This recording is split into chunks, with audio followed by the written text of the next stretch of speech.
What's going on, guys? Welcome to the channel. In today's episode, we're going to be changing out the alternator in my Gen 2 Dodge Viper.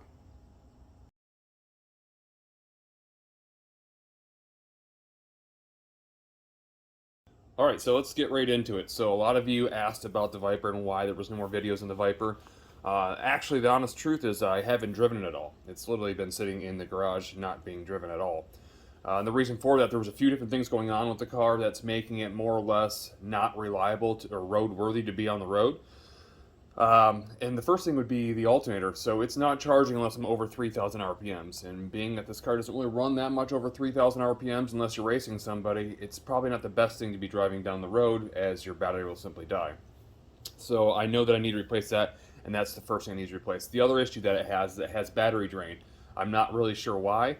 I've had this same scenario with other alternators before, even brand new alternators that drain the battery even though they worked perfectly fine.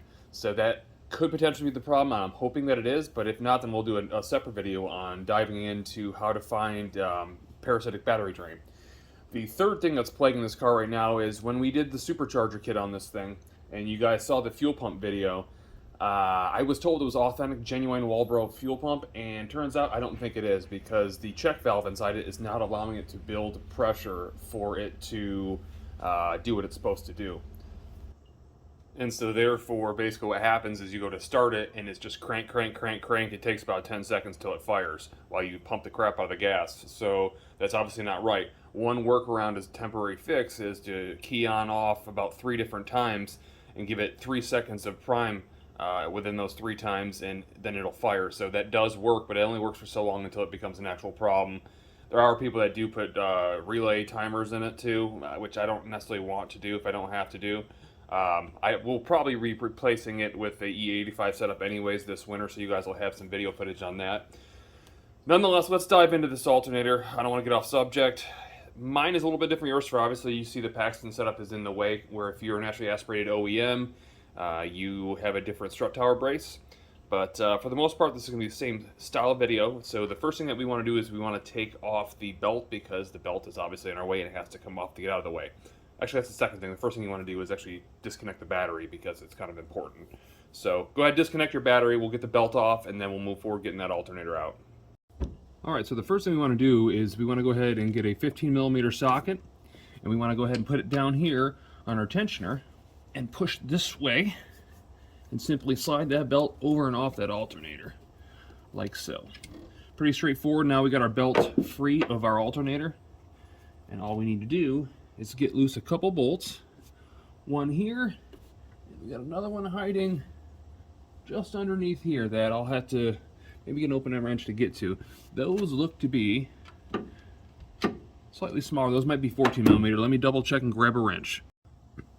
Those ones are actually 9/16. It's kind of funny how these cars have a mix of metric and standard bolts. We're simply going to crank that thing loose. Note to self, try not to smash your hands when you're doing it. They're usually on there pretty tight. We're going to simply loosen this bolt up as much as we can until we can get that thing out and set it aside so it's no longer in our way. Alright, so there's our bolt. It's got to be the longest bolt ever for an alternator. Nonetheless, put that thing aside. Don't lose it. Remember where it came from. I'm sure you won't forget at that length. We got one more at the top. Looks to be a short one, about 1.5 inches long. Same 9/16 diameter. We're going to have to use an open end wrench to get it out from the top right here. Now you could just take off your intake boot. I'm not going to do that because I don't need to. I can get to the bolt right there. So I'm going to go ahead and pull that out, and we'll start sliding this thing out. Alright, so that bolt is loose. I'm going to go ahead and reach in here and pull it out from the front. There's our secondary bolt. Now our alternator should be loose. Indeed it is. And I believe our bracket kind of sits in front of it on the bottom. So I've got to be able to wiggle my way out of here one way or another. I do have the power wire here on the side. I don't know if you can see that or not. That's got to come off too, and then there's the plug for the regulator. So let me go ahead and wiggle that thing out. Alright, so while it looks to be perfectly possible to wiggle this thing out, it's going to be a little bit of a frustrated headache. So what I'm going to do is I'm going to go ahead and pull off our pulley right here, and it should be able to kind of wiggle up and out. Alright, so it seems there's one more thing that's holding it in there, and that's actually that wire harness that you can see right down in there. I need to disconnect that because it's a very, very short, tight wire harness. That's actually going to the regulator, or the main plug, If I don't get that off, it's not going to let me pull it out, so I need to reach down there and get that disconnected. Alright, so as you can see, I got it out. What actually worked for me was grabbing the face of the alternator like this and twisting it this way, clockwise, just about, I don't know, 10 degrees, just enough to get it over the lip right here. You can see that right there. The bracket it sits in, lift it up, and pulled it straight out. Now, you can see this is an adapter that goes from our plug to the back of this particular alternator, and then we have another 1/2-inch bolt, which you can't really see from that angle, holding our main power wire on right here. So I'm going to go ahead and take that off. We'll pull this alternator out, and then we're going to compare it to our OEM replacement. So here's a little bit of a comparison from our original OEM that came on the car and the replacement OEM.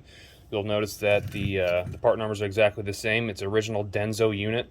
Now, I don't use anything but original replacements. I don't do any aftermarket parts, like, I won't name any names. But any of those box stores, they're all still junk alternators. They're all remans or whatever else, and none of them last. For the most part, the coils inside are good. Typically what goes bad on them is the actual regulator board, which is just a cheap off-brand regulator board that they throw inside there and call it rebuilt. So I don't do any of that because more often than not, they end up failing within a month or so, or a short period of time. So to me, it's not really worth the time of going through replacing it. If you're going to put the labor in, even though this isn't that hard of an alternator replacement, if you're going to put the labor in, you might as well get the right part. It's worth it to you and yourself in the end. Anyhow, looking at the old one over here, I couldn't figure out why my hands are getting so dirty taking the alternator out when the engine, other than dust, is for the most part pretty clean. If I look at it here, and this thing is absolutely just blackened. I don't know what was going on with it, but I can also shake it. Something's loose inside it. So I know I could probably take that apart and figure out whatever it is.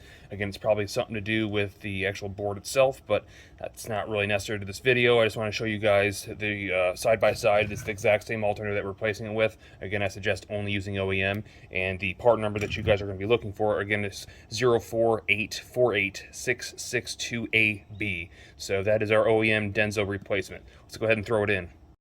So now the first thing we want to do before we stick it in, we want to transfer over our extension, our wire extension. So go ahead and clip that in, make sure it clicks and that it's not loose and coming out. I do want to make note too, I have a battery kill switch, like a race car kill switch on my car that shuts power off. But for whatever reason, even with that, there's still power going to this hotline. I don't know why, don't really care. Just want you guys to be aware that I disconnected the basic battery post over there by the ECU, and it still has power. So your best bet, if you're really trying to be careful, is going to be getting to your battery and disconnecting that negative cable on your battery. The part that sucks is that's in the back wheel well. So I'll leave that up to you guys. Do what you want. You can do it this way. Just be careful you don't ground anything out, because you can cause yourself serious problems. Nonetheless, we're going to go ahead and we're going to set this thing down. We're going to get that positive cable on it right now, and we're going to position it to get it back in. All right, so as you can see just underneath the actual pulley there, I've got the lower bolt in. It's not completely snug down. I need it to move.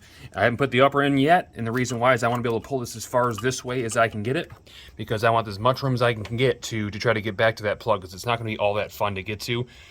Simplest way is probably just take off your intake tube, which I probably could do, but I'm not going to do, because why do it the easy way? So I'm going to go ahead and grab some long needle nose pliers. I'm going to get those connected, and I'll get our upper bolt in. All right, so it's back in. All the plug and everything's connected. Make sure to put that little red clip. It's got to pop back in, so it's in fully closed position, and it won't pop out when you're driving from vibration or anything like that. And as you'll see, I did take my own advice and took off the charging boot because, well, it was becoming a pain in the butt, and I got sick of doing it the hard way. So I'm going to go throw that back on, and then I'm going to test voltage. Well, I guess I kind of got to put the pulley and the belt back on. Kind of getting ahead of myself. All right, so after getting the belt and the pulley back on, all you want to do is get back in your car. It just so happens that I have a heads-up display that shows me voltage. So you're going to go ahead and turn on your ignition. Now this is set to not turn on the ignition until it hits 12 volts, so I can turn it off and then on, and it'll automatically pull it up. So there we go, 11.7 volts. I'm going to go ahead and try to start the vehicle. We should see well over 11.8 or whatever it was. It should be more like 13 to 14.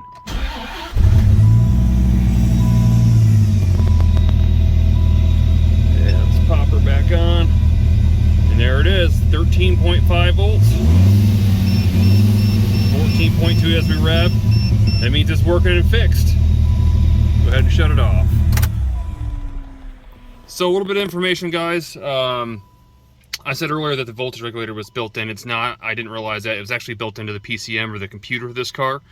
So typically, if you have a situation where your voltage is running like all erratic and all over the place, it's like 16 and above or 15.5 and above, odds are your voltage regulator is probably bad. If you have a situation like I did where it's just at like 11 point some volts, whatever the battery voltage is, it's not doing anything, it's not going up, it's not going down, more than likely it is in your somewhere in your alternator, whether that be a connection or the brushes in it or something of that nature. So you'll probably have to replace that alternator.